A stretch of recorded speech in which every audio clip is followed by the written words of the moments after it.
was thinking, what if we just walk away? Well, now you're starting to talk. But then I was like, nah.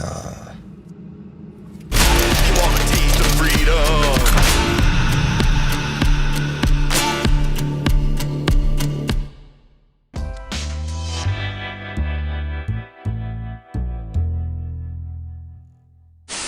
Jeremy, good to see you again. How are you? I'm great. How you doing? I'm good. Aaron, nice to meet you, man. Nice to meet you, son. Jeremy, I love your films because there's a complexity here. We too often in the action movies we see there's the villain, there's the good guy. Mm-hmm. There's something deeper here, and this was the same in Blue Ruin. There's the same in Green Room. What was it with this story that you wanted to tell? I mean, it started off with a simple idea, and I let the research and the narrative path it sort of leads me on create that complexity. It's very organic. And, you know, Aaron's character, Terry Richmond, just sort of batted around, not just like in an action sense, but like the bureaucratic, the stifling nature of institutions and this and that. You know, watching him get squeezed from that sort of legal institutional level was treated as action, as sort of set pieces. But I just wanted to channel energy I had at the time and just give a certain thrust to a new kind of film for me, which certainly harkens back to a lot of these 80s and 90s action films that I loved, but just to stay true to sort of my filmmaking process, which is to humanize every character, whether you're rooting for them or not. And in that, I think creates, you know, when there's real humans on screen, there's real tension, real drama. And so the action elements and the more aggressive, you know, narrative scenarios, I think are just infused with just much more passion, and that just feeds right back into the audience. I agree.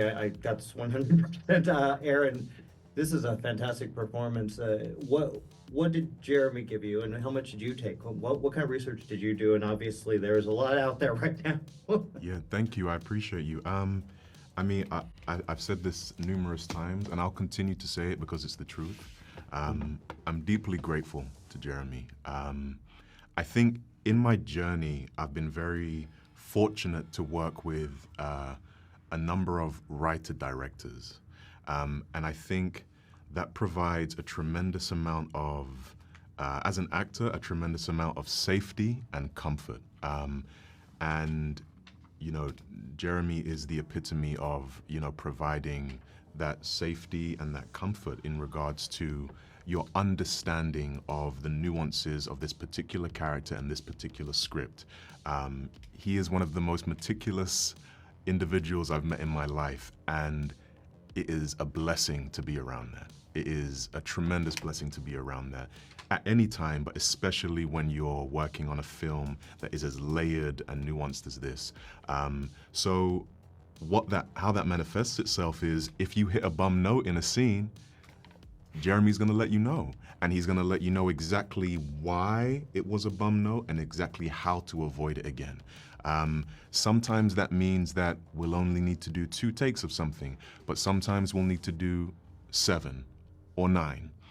But what you know is that you'll get, when you do get it, when we say, okay, that's a wrap on that scene, you have this comfort that you can set it free because Jeremy would not have moved on otherwise. So I'm deeply grateful to him for his brilliance, man. It was great to collaborate with him. Well, I agree. And Jeremy, you are also which is a beautiful film. Can you talk about working with a cinematographer? Dude, not everyone can do this. Write a great script and also create a beautiful image. Mm-hmm. And I outsourced that, man. Now I'm done being a DP, and I found this amazing guy, David Gallego. We sort of lured him in from Colombia, but I certainly think visually. When I write the script, it's blocked out in some ways, you know, from the very beginning. And to realize that vision, as they say, takes a lot of work, and I just need the right collaborator. I mean, David is just, you know, amazing at really sort of hefty, artful imagery. He can do sharp, hard lighting. He can do whatever it takes, but he's an artist first and foremost. And I wanted to make sure that, we're making this bigger movie, bigger footprint, multi-camera sort of setups. And I wanted the aesthetic of a single camera, artist who is presiding over all the visuals. And we just have a few meetings. It's much like casting the lead, He's very effusive with praise, but really on set, could you even understand what I was saying? No. I'm just so overwhelmed. But when you cast the right actor, he's the caretaker of his character. And David was the caretaker of our visual story, and I was just watching them do magic. Oh my gosh, hey, you guys rock. Honestly, this is wonderful. I hope people watch it. That's all. Oh, they will. Thank you. Thank you, sir. Thank you so much. Thanks, guys. Bye. Hey, Jimmy. How are you, dude? I gotta say, dude, you've been a childhood hero of mine since I wore the jacket. I wore the white blazer. Of course you did. Of course you did. You know what's up. What? Oh my God! And here's the thing, man. You took an incredible beginning career, and you've turned into you've had this amazing career as an actor, and this film, a role like this, is just fantastic. Thanks. What is there a difficulty kind of maneuvering in a character like this? Because a lot of people are going to see this guy as a horrible man, but there's going to be others that see him as, no, this guy is taking care of business. That was the fascination I had with the character, and also I wanted to work with Jeremy Saulnier, who is he's a master. He's really good, and he's made such a wonderful movie here. I'm excited for people to see it. But that character is Chief Sandy Burns is one of my favorite characters that I played, is that because you think you're going to get one thing, and then we just very deftly we take you and organize you to show you a different thing that you don't see coming, and that's what I loved about playing the part. Well, I think what you say, Jeremy is such a gifted filmmaker in the sense he doesn't paint a black or white picture. It's very detailed. There's complexity here. Yeah. Oh, yeah. Yeah. He's the cinematographer, and I'm drawing a blank on his name right now. But he and Jeremy worked very well together in terms of getting the essence of the scene and the way he shot it with anamorphic lenses and stuff like that, and in 70 mil, or Super 135, the raw stock I think is Super 135.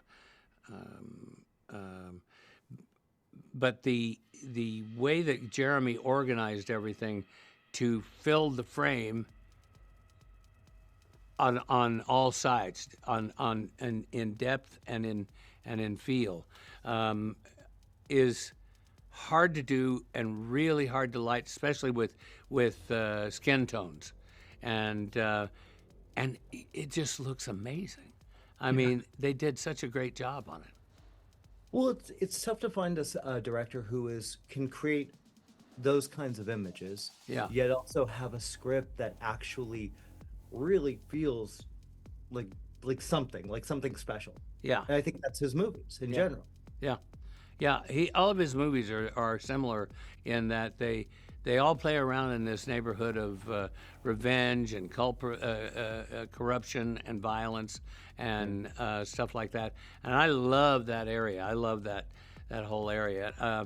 I like to play it. I think we see a little too much of it, the corruption part and the violence part. No, he's a wickedly talented filmmaker.